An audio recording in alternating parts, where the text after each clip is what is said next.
Cloud computing का basic purpose है to store data या टू कंप्यूट डेटा रिमोटली। ठीक है। इसमें पहला आता है पब्लिक क्लाउड। पब्लिक क्लाउड जैसे आपका जीमेल अकाउंट है, जी। हाँ। तो किसी भी पर्सन का अगर जीमेल अकाउंट है तो गूगल वाले उसको 15 GB फ्री देते हैं। That is a public cloud. Everybody knows about कि आपका अगर जीमेल अकाउंट सबको पता है, तो नहीं भी पता होगा आपका कोई ना कोई आपके पास गूगल ड्राइव होगा। गूगल ड्राइव में आपका डेटा होगा, जी। उसको आप इनहेंस भी कर सकती हैं। अगर आपको 15 GB से ज़्यादा डेटा चाहिए तो आप परचेज कर सकती हैं। लेकिन होगा क्या? पब्लिक। ठीक है, ओके। होगा क्या? पब्लिक। हाँ। अच्छा। फिर है प्राइवेट क्लाउड। तो प्राइवेट क्लाउड भी, इसमें कंपनीज इन्वॉल्व हो जाती हैं। फिर एक कंपनी दूसरे कंपनी के साथ नेटवर्क बना लेती है। ये ज़्यादा सिक्योर होता है, इसमें आपको पेमेंट करनी पड़ती है और किसी को पता नहीं होता कि किस कंपनी का क्लाउड किधर है। ठीक है ना। अब इन दोनों का कॉम्बिनेशन, अब अगर डेटा सेंसिटिव है तो हम प्राइवेट क्लाउड में रखेंगे, अगर डेटा सेंसिटिव नहीं है, सबको शो करना है, तो पब्लिक क्लाउड में रखेंगे। और इन दोनों का कॉम्बिनेशन हाइब्रिड होता है। सही। ओके।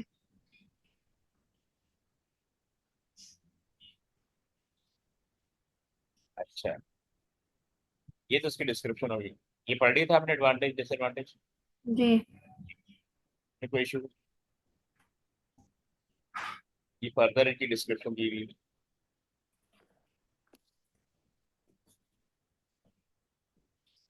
ये बेनिफिट दिया हुआ है। जी, पढ़ ये पढ़ लिया था ना? लिया था मैंने। ठीक है। जी। और data security using cloud storage और कंप्यूटिंग।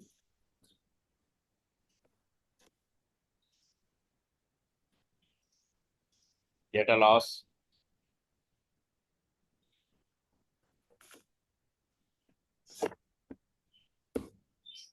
जी, पढ़ लिया। ठीक है, डेटा लॉस को पढ़ लिया। जी। अब आ जाते हैं कॉमन नेटवर्क नॉलेज। ये पढ़े थे आपने? नहीं। अच्छा। जब हम नेटवर्क बनाते हैं तो जो सबसे पहला नेटवर्क बनता है ना, वो लैन होता है। Local area network. लोकल का मतलब होता है एक ऐसा नेटवर्क जो with in the boundary exist करता है, यानी जो लोकली अवेलेबल हो। और with in hmm. The boundary, जैसे स्कूल के अंदर लैन, स्कूल लैब वो लैन है, ऑफिस के अंदर नेटवर्क है वो लैन है। ठीक है। और उसकी फैसिलिटीज वही लोग अवेल कर सकते हैं जो उस सिस्टम का पार्ट हो। जैसे स्कूल के बच्चे अपने स्कूल की लैब की फैसिलिटीज को अवेल कर सकते हैं, आउटसाइडर नहीं कर सकते। सही है। सही। तो किसी भी ऑफिस का नेटवर्क होगा, वो उसको अवेल करने के लिए ऑफिस का एम्प्लॉय होना जरूरी है। एक ऐसा नेटवर्क जो लोकली अवेलेबल हो उसको हम कहते हैं लैब। ठीक। तो इसके अपने मेरिट डीमेरिट हैं, यूज हैं। आपको एक लिस्ट को पढ़ लें, अगर कोई इश्यूज हम डिस्कस कर दें।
जी पढ़ लिया। समझ आ गई? जी इसका एडवांटेज में जो थर्ड वाला एडवांटेज है इसका क्या मतलब? ये वाला। जी। हाँ, लैन को चलाने के लिए एक सेपरेट पर्सन, एक नेटवर्क एडमिनिस्ट्रेटर चाहिए। ये डिपेंड करता है, मतलब नॉर्मली ये सेपरेट आपको उसका इंचार्ज चाहिए, जो मेक श्योर करे यूजर लॉगिन को, सिस्टम की सिक्योरिटी को। ठीक है। और कौन लॉगिन हो रहा है, कौन लॉग आउट हो रहा है। ठीक है। और डिसएडवांटेज में, जी पढ़ लिया। अच्छा ये जो लैन है, ये केबल लैन है, यानी लैन विद केबल। राइट। ठीक है। कंप्यूटर, हाँ कंप्यूटर आपस में कनेक्टेड थ्रू केबल। जैसे ये स्विच लगा हुआ है, किसी भी स्विच के साथ आप नंबर ऑफ कंप्यूटर को अटैच कर दें, एक बिकम लैन। एक, दो, तीन, चार, चार कंप्यूटर का लैन, लैन बन गया। 8 का बन जाएगा, 16 का बन जाएगा। ठीक है। ठीक है। तो अब ये सब केबल के थ्रू कनेक्ट है, यहाँ पे ये सब क्लाइंट है, सब क्लाइंट। इसमें एक सर्वर होगा, बाकी क्लाइंट, और आपस में कनेक्ट है थ्रू स्विच। हम्म। तो इसी को हम अगर विदाउट वायर करें तो वायरलेस लैन है। बस बेनिफिट ये है कि इसमें केबल नहीं होगी, केबल का खर्चा बच जाएगा। वायरलेस लैन,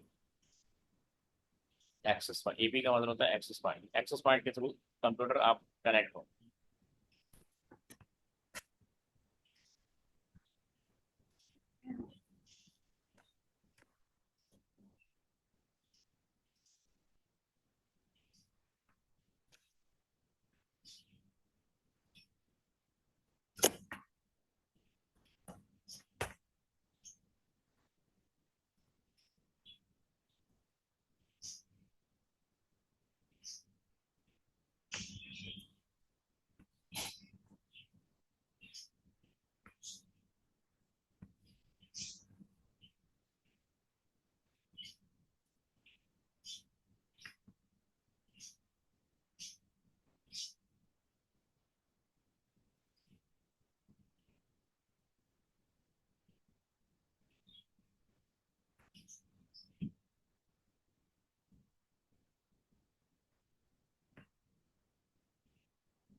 जी पढ़ लिया। ठीक है, समझ में आ गया। सेकंड पैराग्राफ समझ नहीं आया। कौन सा, ये वाला? ऊपर नहीं, वाला। डिवाइसेस। जी। अच्छा हाँ, devices known as access point. ये जिस तरह स्विच होता है, हम्म। ये भी एक स्विच होता है जो वायरलेस। अरे ये देखो ना, ये सारे एक्सेस पॉइंट नजर आ रहे हैं। हम्म। ये एक्सेस पॉइंट, अब ये दो पीसी, इधर उनके वो ना वायरलेस लैन कार्ड लगे होंगे, डब्ल्यू लैन कार्ड होते हैं। अब जैसे आप लैपटॉप होता है, लैपटॉप सिग्नल रिसीव कर रहा है वाईफाई डिवाइस के साथ। ठीक है। तो यहाँ कंप्यूटर है, कंप्यूटर के अपने वाईफाई कार्ड होंगे या वायरलेस लैन कार्ड होंगे, वो इस एक्सेस पॉइंट के साथ कनेक्ट होंगे। ये बहुत बड़ा नेटवर्क है जिसमें डिफरेंट एक्सेस पॉइंट लगे हुए हैं। और हर कंप्यूटर, क्योंकि इसकी रेंज होती है ना, हम्म। ऑर्गेनाइजेशन में डिफरेंट जगह पे एक्सेस पॉइंट लगा देंगे ताकि लोग कनेक्ट हो जाए वायरलेस, एक वायरलेस लैन बन जाए। वहाँ पे केबल स्विच था ना, यहाँ पे या एक्सेस पॉइंट स्विच है जो वायरलेस कनेक्टिविटी को मेक श्योर कर रहा है। ठीक है। ठीक है। ये इसके कंपैरिजन है, ये जरा देखें, वायर्ड वर्सेस वायरलेस।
जी पढ़ लिया। वायरलेस नेटवर्क में फिफ्थ वाला समझा दो। कौन सा वाला point? Data is less secure. ये वाला। जी। हाँ देखिए, ये वायरलेस की बात करें। जी। जैसे मोबाइल मोबाइल का डेटा इनसिक्योर होता है। यानी हम्म। अगर आप बात कर रहे हैं तो सराउंडिंग में कोई भी आपका नंबर किसी डिवाइस पर डाल के आपकी बातें सुन सकता है। ठीक है, ये जितने भी वायरलेस ओके। सेटअप है ये बहुत ज्यादा इनसिक्योर होते हैं। Anybody can listen. ये उस पॉइंट से बात कर रहे हैं। और वायर नेटवर्किंग में लास्ट वाला, having lots of wires. Having, अच्छा, नॉट सब वायर देखिए ना। अ, अगर वो ये वाला स्विच 16 पोर्ट का है तो 16 वायर चाहिए। 16 पीसीस के लिए इतनी पीसी इंक्रीज होते जाएंगे, नंबर ऑफ वायर भी इंक्रीज होते जाएंगे। तो lots of wire can lead to a number of hazards. हित करा सकते हैं, मतलब सच एज ट्रिपिंग हैजर्ड है, ओवर हीटिंग है, ओवर हीटिंग ऑफ कनेक्शन है, leading to potential bus race. ठीक है। ओके।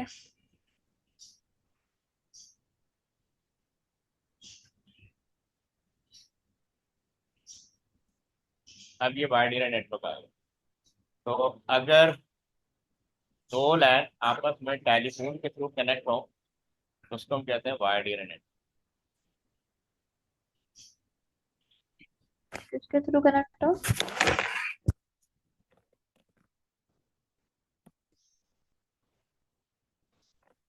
टेलीफोन यानी दो लैन, दो या दो से ज्यादा लैन अगर आपस में कनेक्ट है थ्रू टेलीफोन।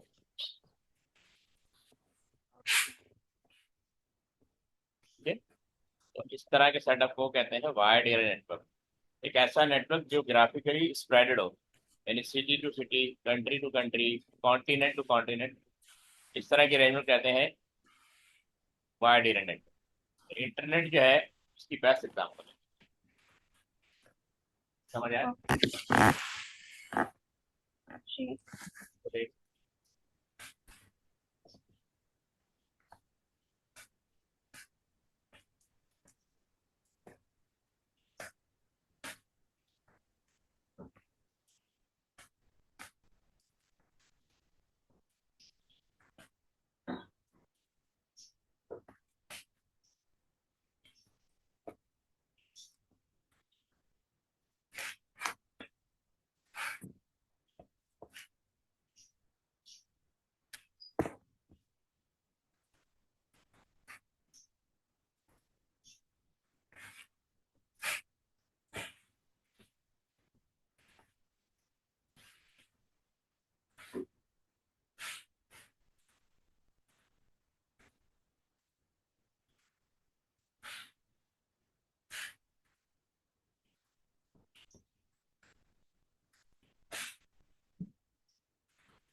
जी पढ़ लिया। क्या समझ में आया आपको? इसकी रेंज भी दी हुई है। वैन होता है 100 किलोमीटर टू ओवर 1000 किलोमीटर, बल्कि इससे ज़्यादा ही होता है अगर इंटरनेट की बात करें। हम न्यूयॉर्क से भी कनेक्टेड हैं, लंदन से भी कनेक्टेड हैं, तो 1000 माइल से भी ज़्यादा है। मैं एक तीसरा नेटवर्क होता है मैन। ये विद इन द सिटी होता है, 1 किलोमीटर टू 100 किलोमीटर। और लैंड जो है वो 10 मीटर से 1000 मीटर के अंदर। और जो ये बिकॉज वाला पैराग्राफ है, because of long distance between, इसमें हाँ।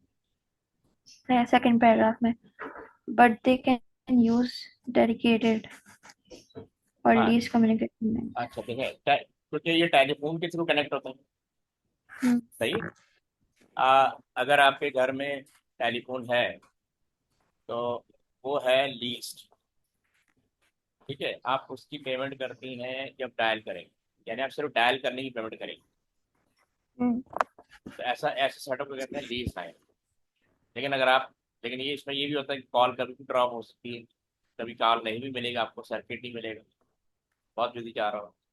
लेकिन Hmm. दूसरा सेटअप ये है कि आप डेडिकेटेड ले लें, आपको लगता है कि आपका डेटा बड़ा इंपॉर्टेंट है, बहुत इंपॉर्टेंट कॉल आनी होती है, आप डेडिकेटेड लाइन ले लेंगे, यानी वो लाइन 24 आवर आपके लिए अवेलेबल होगी। कुछ हो ना हो, वो लाइन आपको डेडिकेट करती है, उसकी आपने पेमेंट करनी है। Okay. होगा वो टेलीफोन। तो ये more secure होती है. हाँ ये मोस्ट सिक्योर है। Okay.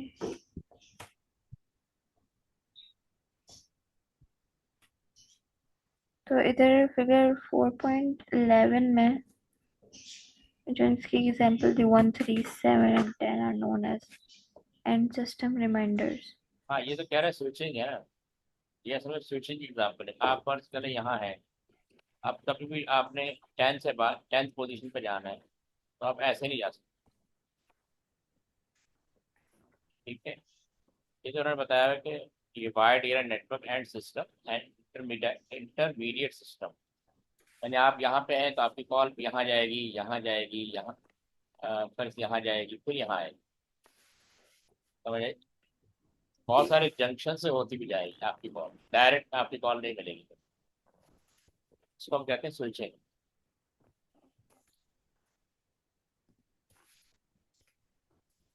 ठीक है।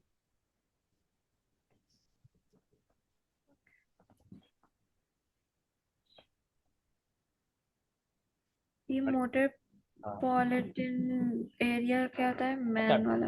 मेट्रोपॉलिटन का मतलब होता है सिटी। मेट्रोपॉलिटन कहते हैं सिटी को, एक ऐसा नेटवर्क जो सिर्फ सिटी में एग्जिस्ट करता है।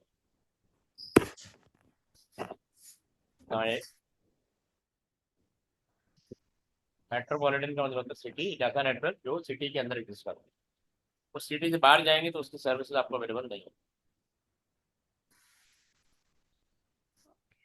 सही।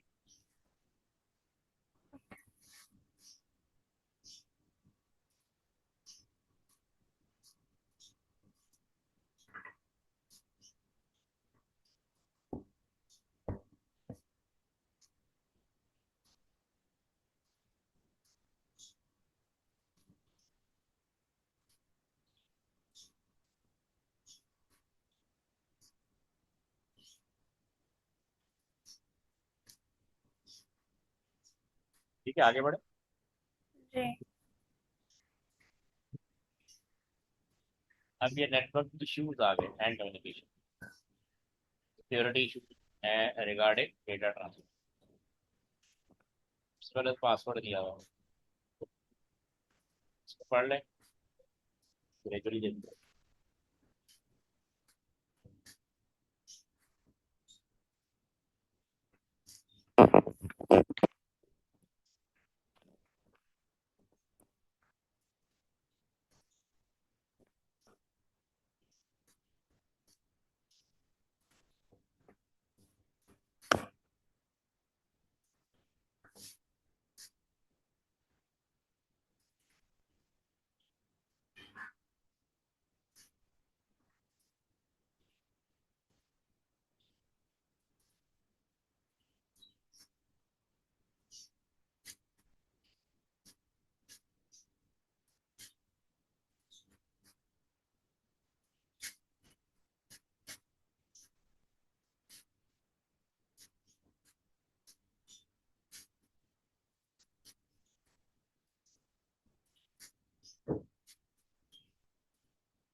के कर लिया।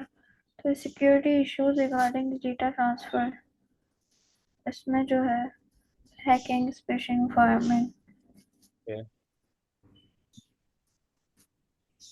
हाँ, तो बेसिकली हैकिंग मतलब ये है ना कि somebody कैन एक्सेस डेटा, और टेक्निक है फिशिंग है, और क्या कहते हैं स्मिशिंग है, फार्मिंग है, सब टेक्निक है जिसके ऊपर डेटा एक्सेस किया जाता है।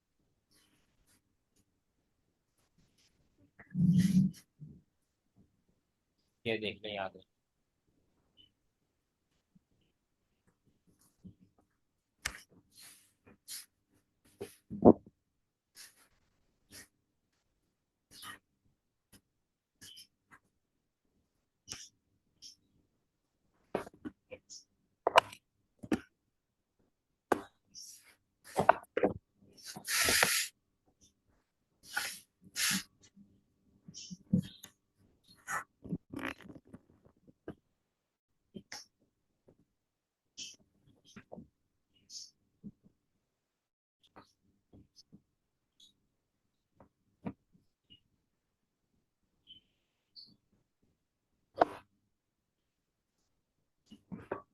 क्या कर लिया? जो सेकंड वाला पॉइंट है वो समझा है।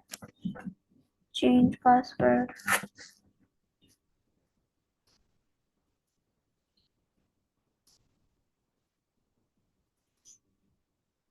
ठीक है। चेंज पासवर्ड और जी। ये वाला। हाँ, वो जी कह रहे हैं चेंज कि पासवर्ड आप अंडर। मतलब आपने एक एक ही पासवर्ड लगा दिया है, कोशिश करें हफ्ते बाद, 2 हफ्ते बाद या महीने बाद चेंज करते हैं पासवर्ड, ताकि किसी को पता लग जाए तो वो क्यों आएगा। यानी अपने आप को प्रोटेक्ट प्रोटेक्ट करना है। आपने ईमेल अकाउंट है या बैंक अकाउंट है जो भी है, ऑनलाइन जो भी है, तो पासवर्ड चेंज करना है। ठीक है,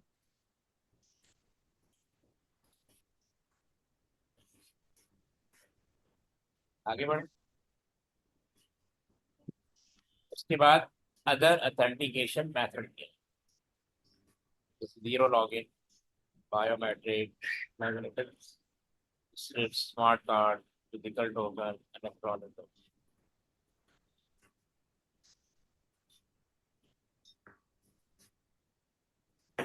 तो इसकी मीनिंग क्या होती है? ऑथेंटिकेशन। अथेंटिकेशन का मतलब आप आपको आइडेंटिफाई करना है कि आप वैलिड पर्सन है, अ, किसी भी नेटवर्क के अंदर एंटर होने के लिए या किसी ऑफिस के अंदर एंटर होने के लिए। तो आपकी इंफॉर्मेशन पहले से स्टोर होनी चाहिए। सही।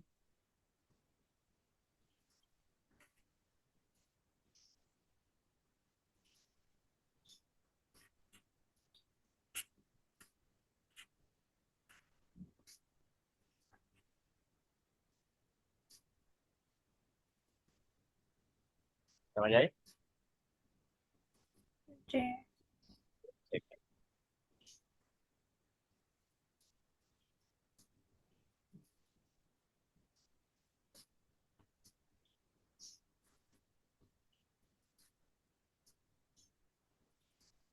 जीरो लॉगिन और बायोमेट्रिक ये समझा। ये बताए, एक सेकंड।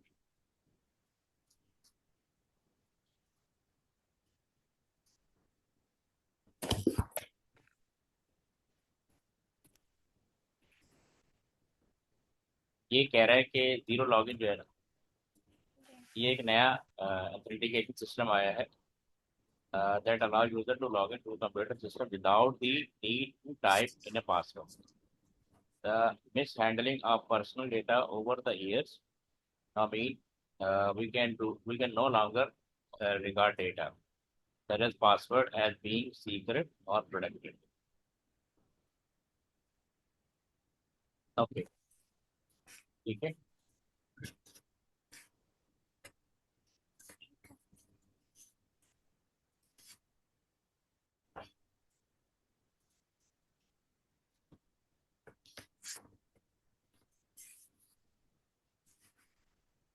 Okay. तो अब कह रहा है zero login essentially relies on devices being smart and secure enough to instantly recognize a user by a number of features based on biometric। आपकी इंफॉर्मेशन पहले से स्टोर है, ठीक है, वो आपको रिकग्नाइज कर लेगा, या आपके बिहेवियरल पैटर्न पे आपको रिकग्नाइज करेगा। इसको कहते हैं जीरो लॉग। यानी आपने कोई पासवर्ड नहीं डाला, आपने कोई पासवर्ड नहीं डाला है, कहीं भी, ठीक है, समझ आई?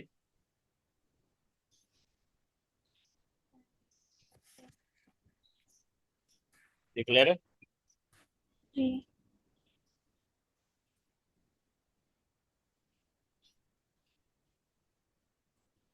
पूरा पढ़ लिया आपने?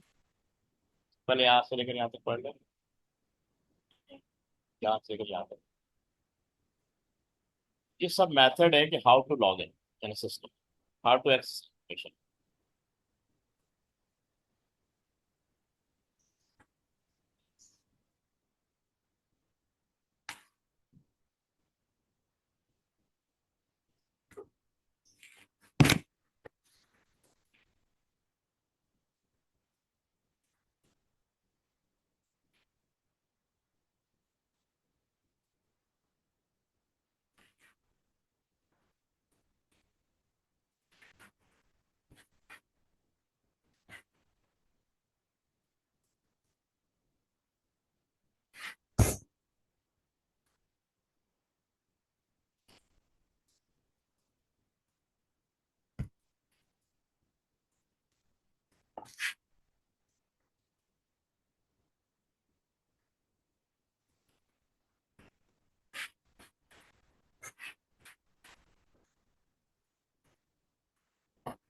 जी पढ़ लिया।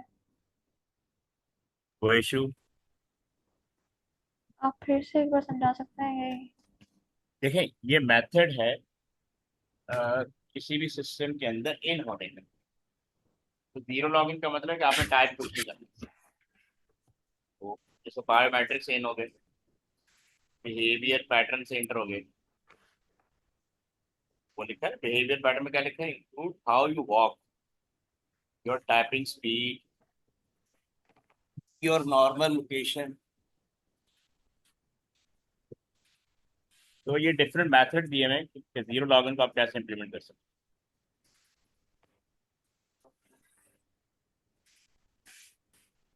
तो कह रहे हैं जीरो लॉगिन के लिए आपके पास डिवाइसेस जो है ना स्मार्ट होनी चाहिए, सिक्योर होनी चाहिए।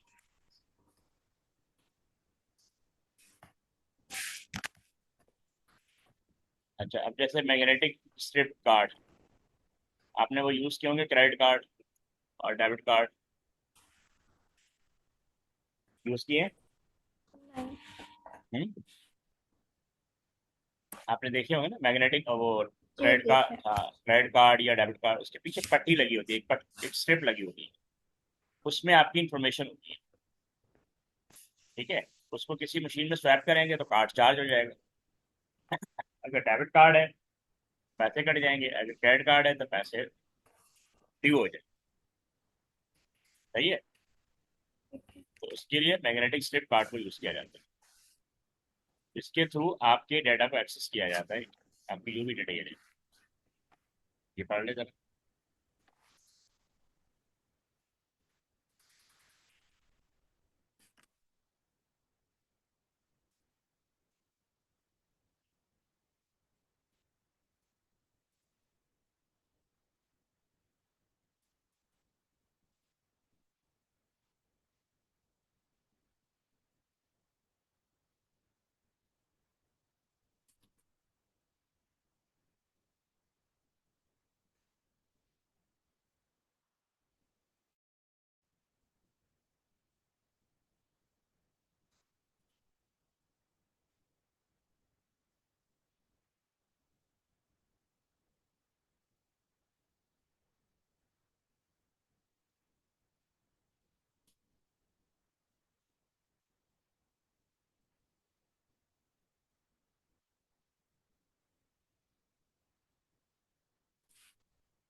थर्ड पैराग्राफ एक्सप्लेन करना है। कौन सा point? Some ID cards also अच्छा, use third paragraph. ये मतलब ये बता रहे हैं कि स्ट्रिप कार्ड, स्ट्रिप की जगह पे ये होलोग्राफिक इमेज होलोग्राम ये दी है इन्होंने, ये जो राइट साइड बनी हुई, इस तरह के मेथड को भी यूज किया। मेथड मतलब कि डेटा स्टोर करने की टेक्निक है। ठीक है। These are design to make forgery of the card more difficult, यानी कार्ड को फर्दर डिफिकल्ट करके रहे। Holographic image change color or appear to have a moving object as the image is viewed from different angles। मतलब कहने का मकसद है कि स्ट्रिप जो है ना वो इजीली कॉपी हो जाती है, कोई भी एक्सेस कर सकता है। उसकी जगह पे उन्होंने ये इंट्रोड्यूस किया। अब तो सेम आ गई ना, अब तो सारी सेम आ गई। prevent somebody simply photocopying a card and using it illegally। ठीक है। आप ये पढ़ ले जरा, इम्पॉर्टेंट इज इम्पॉर्टेंट।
एडवांटेज में जो थर्ड वाला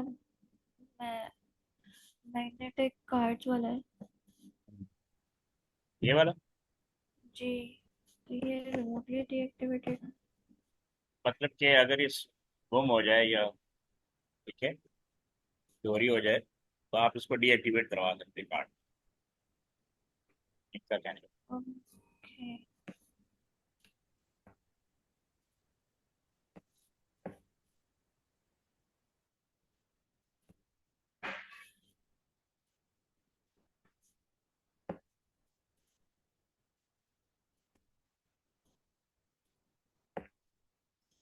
और डिसएडवांटेज जो थर्ड वाला मैग्नेटिक फीडर्स ऑफ्टन फेल।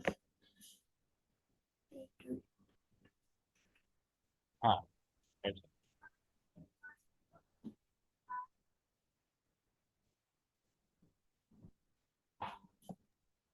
आपने सुपर स्टोर में देखा हुआ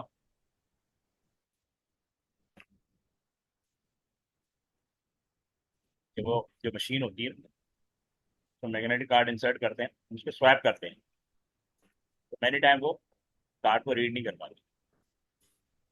तो आपने 20-25 हज़ार की ग्रोसरी ली हुई है और वहाँ कार्ड फेल हो जाए इशू आता है। तो जब भी ग्रोसरी लेने जाएं 2-3 कार्ड होने चाहिए। अगर एक कार्ड ना चले दूसरा चले। समटाइम मशीन फेल हो जाती है फिर वो कहेगा सॉरी कर लेगा फिर मशीन काम नहीं करेगी आपको कैश देना पड़ेगा। ठीक है ये भी होती है लेकिन बड़े सुपर स्टोर में बहुत सारी मशीन होती है पाँच नहीं कार्ड आपका चलना चाहिए।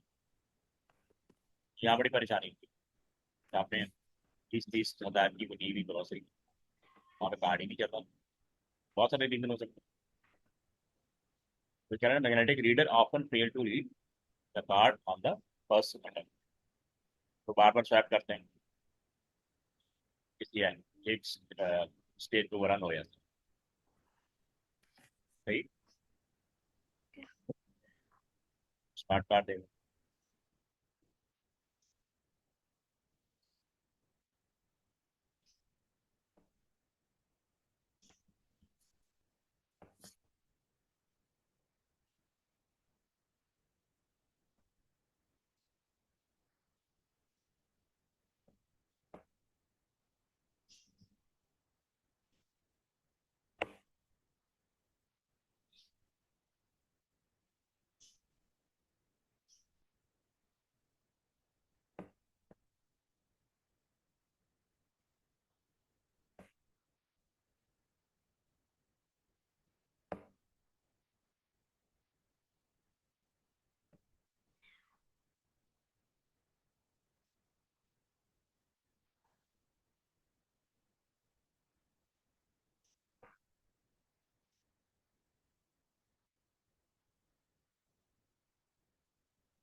ये कॉन्टेक्टलेस कार्ड।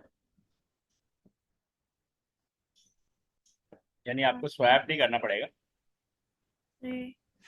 मतलब रिमोट ही कार्ड एक्सेस हो जाएगा without contact.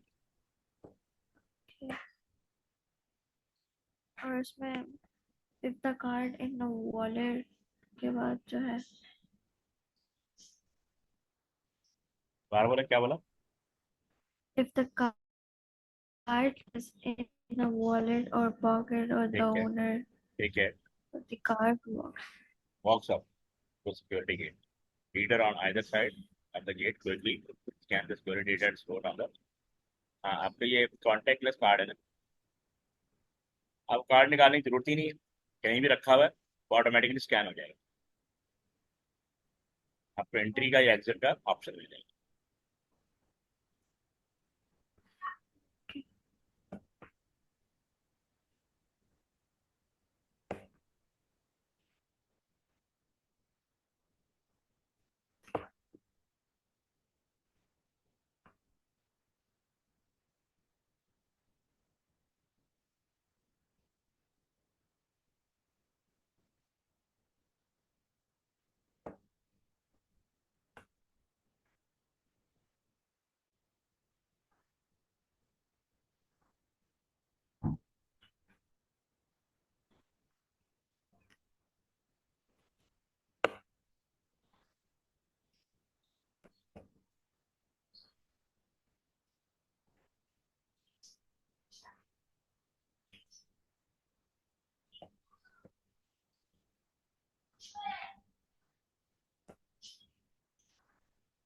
Physical tokens explain करते हैं।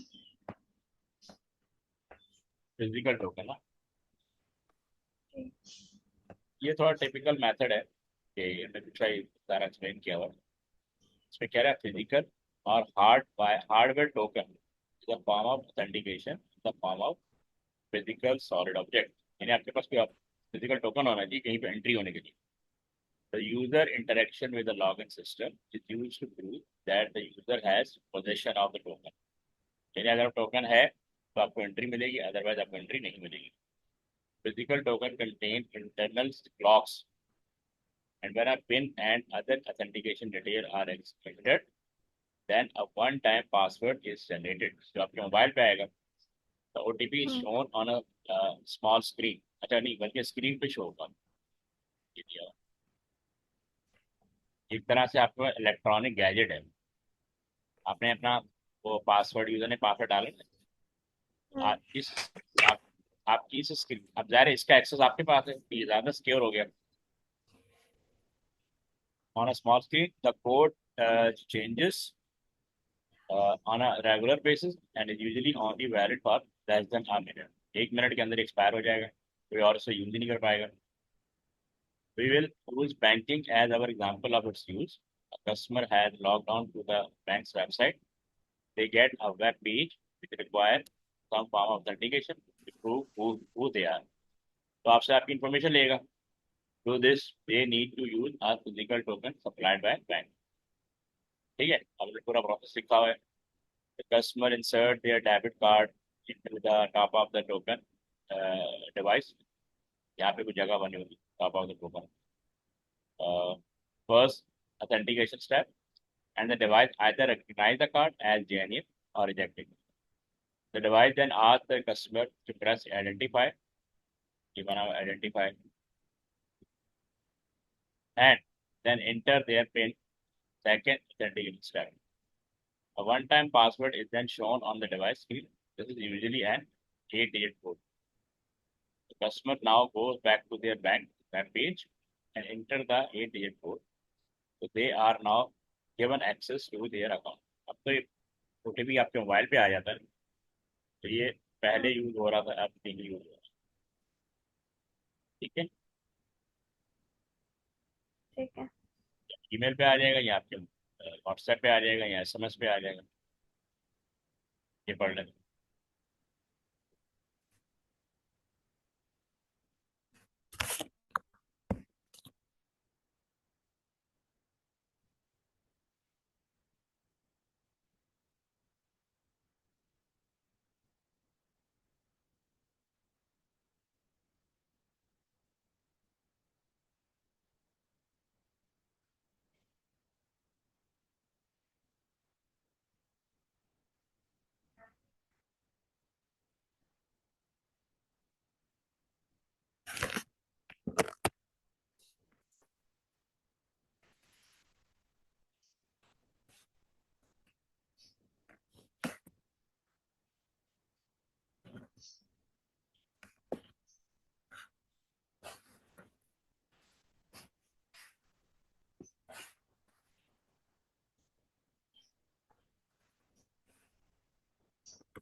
बोलिए।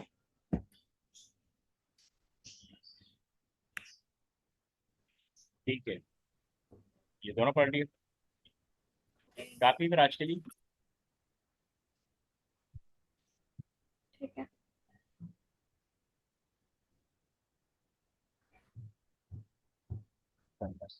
Next class,